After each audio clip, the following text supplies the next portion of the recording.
like in 2021, if you remember, that's the year after COVID. And he goes, Jeff and Ryan, the month after he came in, he goes, Jeff and Ryan, we're going to have shortage on creatine because all the factories were making masks instead of creatine.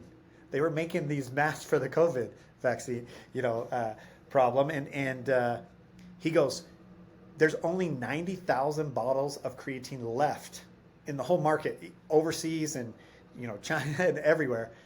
How many do you want? And we said, we want to buy it all. He goes, well, you have to prepay for 90,000 bottles of creatine. And so we said, we have never been in debt as a company, which has really helped us, right? We never went into debt, and every time our manufacturer would deliver something, we'd pay him. Even though he gave us net 30 terms, we would just pay because we wanted to know everything was paid for. And he actually put us as a priority because we'd pay immediately too. Yeah. So it helped us. So we said, we'll buy all 90,000 bottles. We want it all. And we prepaid it. It was some big money. When our bottles hit with our label on 6 weeks later, when it hit, everyone was out of creatine. They couldn't get more.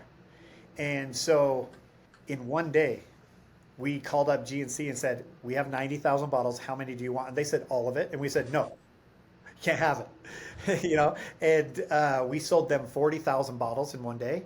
And we called up GNC or Vitamin Shop and said, how many do you want? And we sold them 20,000. So in one day, we sold 60,000 bottles and made 1.4 million in profit. That's crazy. So we were like, hey, this is why you get strategic people to help, right? Yeah. Or you have the money to buy stuff, or you don't go in debt if you don't need to.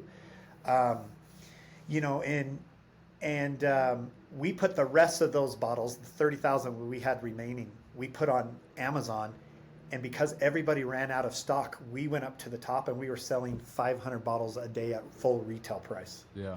And we had marked it up because nobody had it. Yeah.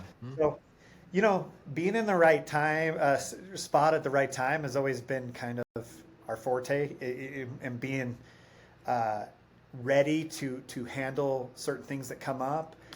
It's always been something that we've been really good at timing and working through. So, and then in 2021, we had a PE firm that came in and they bought 25% of the company for bigger money.